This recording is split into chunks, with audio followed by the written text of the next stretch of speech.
اور سب سے عمدہ اگر کسی جماعت کے پاس آنے والے 5 سال کے لیے ایک پروگرام ہے وہ جموں کشمیر نیشنل کانفرنس ہے۔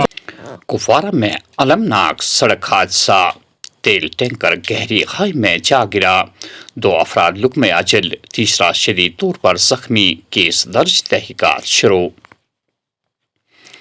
سرحد پار سے منشیات اور گولہ بارود لے جانے والے ڈرون کے حملے کو روکنے کے لیے پہل، بی ایس ایف نے ہند پاک سرحد پر پنجاب میں اضافی بٹالین کی تعیناتی کا مطالبہ کیا ہے۔ 12ویں جماعت کا طالب علم حرکت قلب بند ہونے سے موت کی آغوش میں چلا گیا، ٹھنڈما کریری میں صف ماتم۔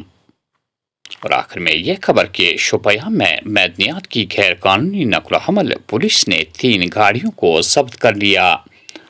ناظرین، یہ تھا آج کا خبرنامہ۔ دیجیے میزبان حیا جاوید کو اجازت۔ اللہ حافظ ناصر۔